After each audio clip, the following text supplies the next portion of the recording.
وہ مسلمان ہے. پوری دنیا میں جو قوم سب سے زیادہ الٹریسی کا شکار ہے وہ مسلمان ہے. پوری دنیا میں جو قوم معاشی اعتبار سے، معاشرتی اعتبار سے، سیاسی اعتبار سے پیچھے ہے وہ مسلمان ہے.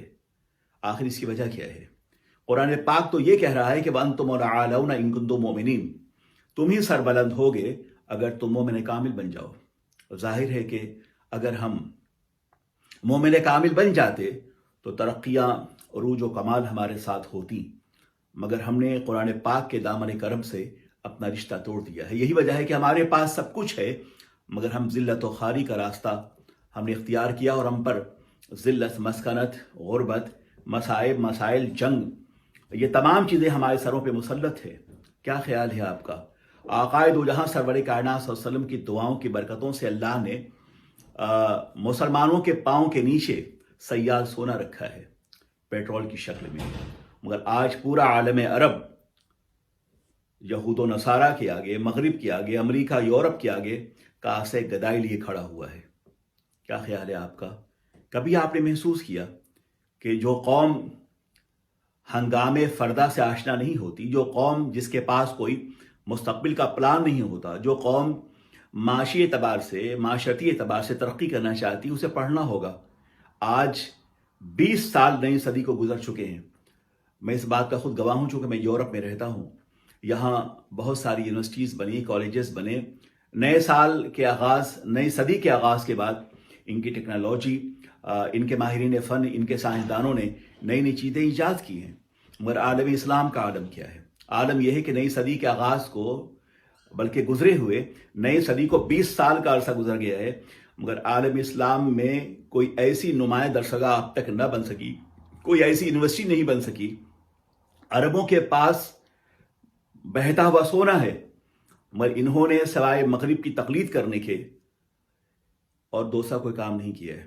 تقلید سے مراد یہ ہے کہ مغربی روایات کو انہوں نے اپنے گلے سے لگایا. یہ تہذیب جو مغرب سے جا رہی ہے انہوں نے اس کو اپنایا، اور وہ اسلامی حضارت سے، اسلامی تہذیب سے، حضارت اسلامیہ سے وہ دور ہوتے گئے. سچ تو یہ ہے کہ خیرہ نہ کر سکا مجھے جلوہ دانش فرنگ، سرما ہے میری آنکھ کا خاک مدینہ اور نجف.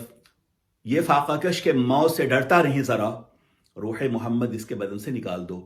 اور بلا شبہ آج پورے عالم اسلام کے جسد خاکی سے روح محمد نکل چکی ہے. اگر اس قوم میں روح محمد باقی رہتی تو اس کے اندر وہ تمام تاب و توانائی باقی رہتی جس کے ذریعے یہ آفاق و انفس کو کنٹرول کر سکتے تھے.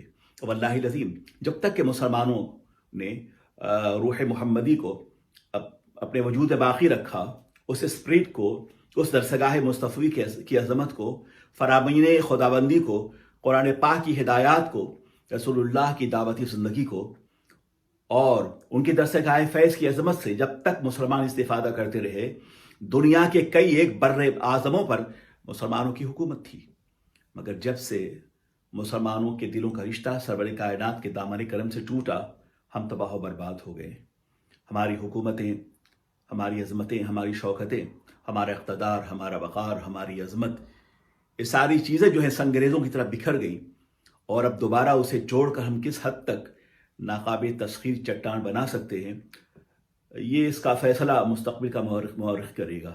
میرے حالات ایسے تو نہیں ہیں. میں اس کر رہا تھا کہ 20 سال گزر چکے نئی صدی کے آغاز کو مغرب نے کالجز بنائے، یونیورسٹیز بنائے، جدید دانشگاہیں بنائی ہیں. مسلمانوں نے کیا کیا ہے؟ ملیشیا سے لے کر اور ویسٹ انڈیز تک مسلمان پھیلے ہوئے ہیں اس وقت، لیکن کوئی ایسا کارنامہ مجھے بتایا جائے کہ مسلمانوں نے کیا ہے. مجھے افسوس سے یہ کہنا پڑتا ہے کہ جب سے ہم نے تغافل کا راستہ اختیار کیا ہے اور بغاوت اور سرکشی کا راستہ اختیار کیا ہے اللہ اس کے رسول سے، ہم تباہ و برباد ہو گئے. آپ دیکھیے اور جائزہ لیجئے کہ جو قومیں ترقی کرنا چاہتی ہیں ان کے پاس ایک پلان ہے. یورپ کے پاس، امریکہ کے پاس ایک پلان ہے. وہ اسی پلان کے مطابق، اسی منصوبے کے مطابق وہ کام کر رہے ہیں. اور ہمارے پاس کیا ہے؟ عالم یہ ہے ہمارا، اور ہماری بے کسی اور ہماری بے بسی کا عالم یہ ہے کہ ہم نے یہود کی تقلید میں ہم نے وہ سب کچھ کیا ہے جو وہ کرنا چاہتے ہیں. ظاہر ہے کہ جب تک غیرت عشق رسالت اگر ہمارے سینے سے نکل جائے، ہمیں اپنی مقصدیت حیات کا پتہ نہ ہو. آج سعودی عرب اور امارات، یہ وہ دو ایسے ملک ہیں جنہوں نے یہود کی ہر دعوت کو قبول کر رکھا ہے۔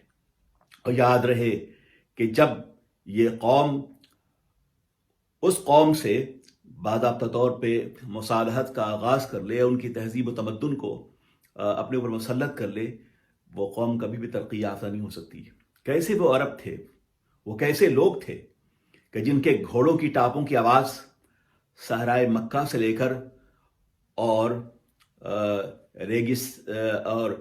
ریگستان اسپین کی وادیوں تک ان کے گھوڑوں کی آواز گونجا کرتی تھی۔ کیسے وہ لوگ تھے جن کے گھوڑوں کے ٹاپوں سے اڑتے ہوئے گرد و غبار جو تھے وہ کسی کہکشاں سے کم نہ تھے۔ کیسے وہ جری و بے باک عرب تھے کہ انہوں نے اپنے عظمت کے لوہے پوری دنیا سے منوائے۔ کیسے وہ لوگ تھے جنہوں نے سائنس کے حوالے سے، ٹیکنالوجی کے حوالے سے، بایولوجی کے حوالے سے تحقیق کی۔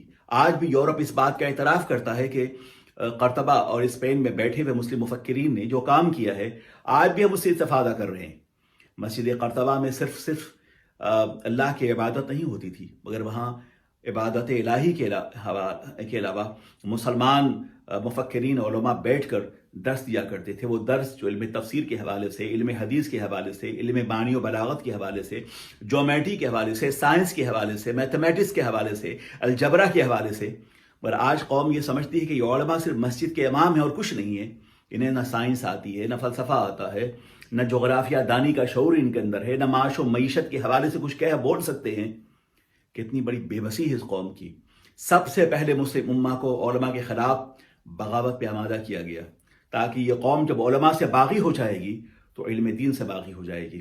یہی وجہ ہے کہ مستشرقین یورپ اور مغربی ناقدین جو ہیں وہ سب سے پہلے وہ حملہ آور ہوتے ہیں تو نبی کی شخصیت پر، اور اس کے بعد اسلامک اسکالر پر، علماء پہ یہ تنقید کرتے ہیں کہ یہ ریڈیکل ہیں۔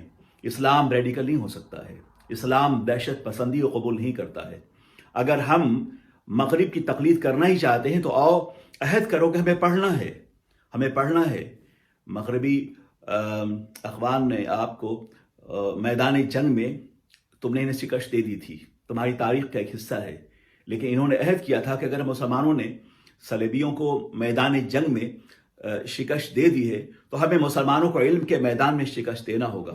اور آپ کو پتہ ہے کہ اسپین کے زوال کے بعد مسلمانوں کا جو علمی زوال شروع ہوا ہے وہ آج تک ہمارے آپ کے سامنے موجود ہے۔ آئیے ہم عہد کرتے ہیں کہ ہم نئے سال میں پڑھیں گے۔ پڑھنا اس لیے ہمیں ہے، اس لیے نہیں کہ نئے سال کا آغاز ہے، بلکہ ہمیں اس لیے پڑھنا ہے کہ نبی پاک سرور کائنات صلی اللہ علیہ وسلم جلوہ گر ہوئے تھے، ایک ہاتھ میں قرآن